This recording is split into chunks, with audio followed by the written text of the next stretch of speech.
안녕하세요. 뉴스반장입니다. 예, 사모님.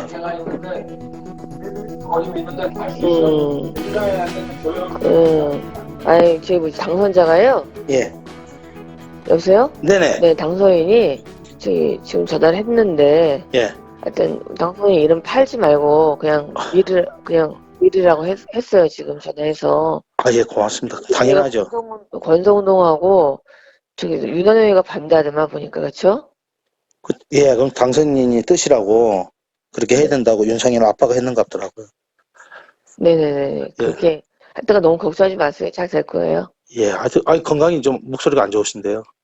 예, 저 몸이 좀 안 좋아가지고. 어떡하노. 네, 괜찮아요. 또 어쨌든 일단은 좀 그게 중요하니까 잘 될 거니까 예. 한번 지켜보시죠 뭐. 예, 고맙습니다. 예, 잊지 않겠습니다, 제가. 네, 선생님. 예, 내일 가서 뵙겠습니다. 네, 예. 선생님. 예. 마침내 판도라의 상자가 열렸습니다. 지금 들으신 녹취는 지난 2022년 5월 9일 윤석열의 대통령 취임식 하루 전 이루어진 명태균, 김건희의 통화인데요. 당선인 이름 팔지 말고 그냥 밀어붙이라고 했어요. 지금 전화해서 권선동하고 윤한홍이가 반대하잖아. 보니까 그쵸? 그건 당선인의 뜻이라고 그렇게 해야 된다고 윤상현을 압박한 것 같더라고요. 24일 주진우 라이브를 통해 최초로 공개된 김건희 육성 녹취였는데요. 모든 게 다 사실이었습니다. 이런 공천 개입 정황이 담긴 녹취가 공개될 위기에 처하자 당황한 윤석열이 12.3 계엄을 선포한 건데요. 대한민국을 뒤흔들어댔던 내란 사태의 원인이 김건희 지키기였다는 사실이 확인됐습니다. 이 둘은 무슨 이야기를 하고 있었던 걸까요? 이 통화가 있기 바로 전 명태균과 윤석열의 통화가 있었는데요. 그 통화 직후 걸려온 김건희의 전화였던 겁니다.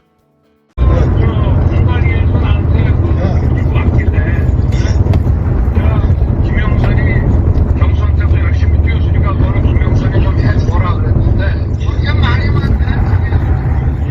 진짜 평생을 잊지 않겠습니다. 고맙습니다. 예.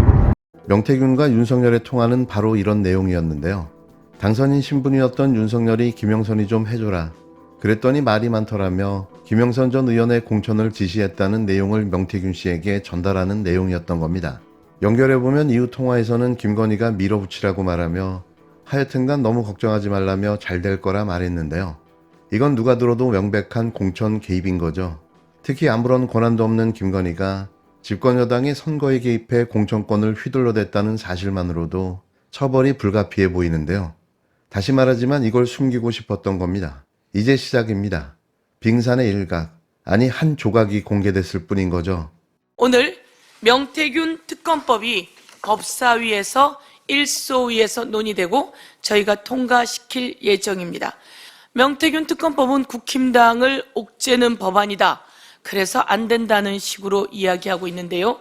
명태균 특검법은 국힘당을 해체할 수 있는 특검법이다. 이렇게까지들 많이 이야기할 정도인데요. 판도라의 상자입니다. 국힘당이 어떻게 연루되어 있는지 우리가 꼭 살펴봐야겠습니다. 명태균 게이트는 김건희 게이트입니다. 끝내는 며칠 전에 이런 보도가 나왔죠. 김건희 여사가 김영선 씨에게 전화를 해서 텔레그램으로 김영선 지역구에 김상민 검사를 공천하려고 하면서 김상민을 도와라 이렇게 이야기했다는 겁니다. 김영선 열받았는데 거기다 김상민을 도우라고 했으니 그러면서 김상민을 도우면 공기업 사장 또는 장관짜리 주겠다 이렇게 이야기했다고 합니다. 여러분 여기서 우리는 분노해야 합니다. 공기업 사장 자리와 장관 자리를 누가 준다고요? 김건희 여사가 준다고 했다고 합니다. 그래서 김건희가 V0라고 하는 겁니까? 이 얘기를 해서 김영선 전 국회의원이 열이 받았답니다. 열이 받아서 국힘당 아주 핵심 관계자들에게 전화를 해서 내가 김건희 씨로부터 받은 텔레그램과 문자, 대화 등을 폭로하겠다라고 이야기했다는 거 아닙니까? 그래서 이것에 대해서 한동훈 당시 대표가 할 테면 해봐라 라고 하면서 김건희, 김영선, 김상민 둘 다 컷오프 시켰다라고 하는 보도가 조금 전에 나왔습니다. 이런 일이 있고 김영선 씨는 7불사에 이준석 천하람과 만나서 회동을 했다라고 하던데요. 명태균 게이트는 김건희 게이트였고 윤석열 게이트였고 그리고 국힘당 게이트가 맞는 것 같습니다. 이런 가운데 윤석열 부부의 공천 개입 의혹을 규명할 명태균 특검법이 24일 야당 주도로 국회 법제사법위원회 소위를 통과했습니다. 국회 법사위는 이날 법안 심사 제1소위원회를 열어 더불어민주당, 조국혁신당, 개혁신당 등 야 6당이 공동 발의한 명태균 특검법, 즉 명태균과 관련한 불법 선거 개입 및 국정농단 사건 등의 진상규명을 위한 특별검사의 임명 등에 관한 법률안을 처리했는데요. 여당은 법안 내용에 반대해 회의장에서 퇴장해 표결에 모두 불참했습니다. 특검법의 수사 대상은 명 씨가 관여한 것으로 알려진 윤석열 부부의 2022년 대선 및 대선 경선 과정에서의 불법 여론조사 의혹, 2022년 지방선거, 재보선, 2024년 국회의원 선거에서의 불법 여론조사 및 공천 거래 의혹, 창원산단 지정 개입 의혹 등 모두 7가지인데요. 또 특별검사 추천권은 대법원장이 행사하도록 했습니다. 앞서 소위는 지난 17일에도 윤석열 특검법을 상정했지만 국힘당 반발 등을 고려해 의결을 한 차례 보류했는데요. 야당은 26일 법사위 전체 회의를 거쳐 27일 본회의에서 상법 개정안 등과 함께 명태균 특검법을 처리한다는 계획입니다. 윤석열은 탄핵되고 이제는 제대로 된 수사를 받아야 하는데요. 수사할 게 너무 많아 어질어질한 지경입니다. 어쩌자고 이런 범죄자 부부가 대통령이 돼 불과 2년 6개월 만에 나라를 만신창이로 만들어 놓았는지 정말 불가사리하기만 한데요. 명태균 특검이 가장 무섭고 두려웠던 사람들, 명태균과 연루되어 있는 140여 명의 전현직 국힘당 국회의원들일 겁니다.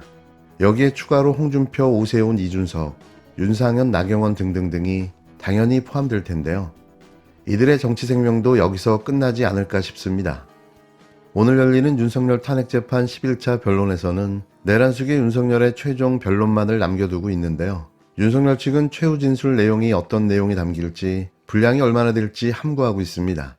대통령으로서 공개석상에서 발언할 수 있는 마지막 기회가 될 수 있는 만큼 국민에 대한 사과와 국민 통합 메시지가 담길지 관심이 쏠리는데요.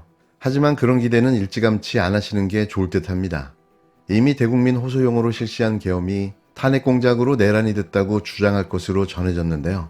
또 이걸 극렬 지지자들을 향한 선동의 메시지로 활용할 것으로 보여집니다.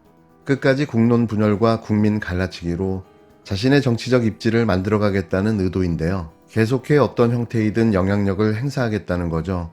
아무런 기대도 안 되는 내란 수계의 최후의 진술, 그건 절망의 메시지, 불화의 메시지, 분열의 메시지일 텐데요. 제발 가명 없는 사형수로 영원히 감옥에서 생을 마감했으면 합니다. 그나마 그게 국민들을 위한 속죄의 모습이 될 테니 말이죠. 윤석열은 거짓말로 탄핵 심판을 모독하더니 끝까지 법정에서 내란을 선동할 작정입니까? 내란 속에 윤석열이 내일 무제한 최후 진술에 나섭니다. 언론에 따르면 대국민 호소용으로 실시한 계엄이 탄핵 공작으로 내란이 됐다고 주장할 것으로 알려졌습니다. 윤석열의 망상에 헛웃음만 나옵니다. 시종일관 거짓말과 억지 주장으로 탄핵 심판을 모독하더니 끝까지 법정에서 내란을 선동할 셈입니까? 내란의 증언과 증거들을 부정할수록 비상계엄의 위헌성과 위법성은 더욱 부각될 뿐임을 명심하십시오. 무제한 진술을 통해 지지자들에게 호수의 달 그림자를 쫓게 하거나 조건부 퇴진과 같은 헛소리로 파면의 불명예를 면할 수 있다고 생각한다면 크나큰 오산입니다. 내란 사태 때 국회로 출동했던 지휘관 중 한 명인 김영기 제1공수 특전여단 제1특전대대장도 국회 국조특위에서 당시 국회의원을 끊어내라는 임무를 부여받았다고 증언했습니다. 국헌문란의 목적이 명확했음을 또 한 번 확인했는데 국회의원 체포 지시는 없었고 계엄은 정당했다는 허황된 주장이 통할 것 같습니까? 이제 더 이상 내란 우두머리에 파렴치한 변명에 속을 국민은 없습니다. 대통령이라는 자각이 있다면 마지막만큼은 본인의 잘못에 책임지는 모습을 보이십시오. 헌법재판소는 법과 원칙에 따라 흔들림 없이 내란 수괴에게 엄정한 판결을 내리기 바랍니다.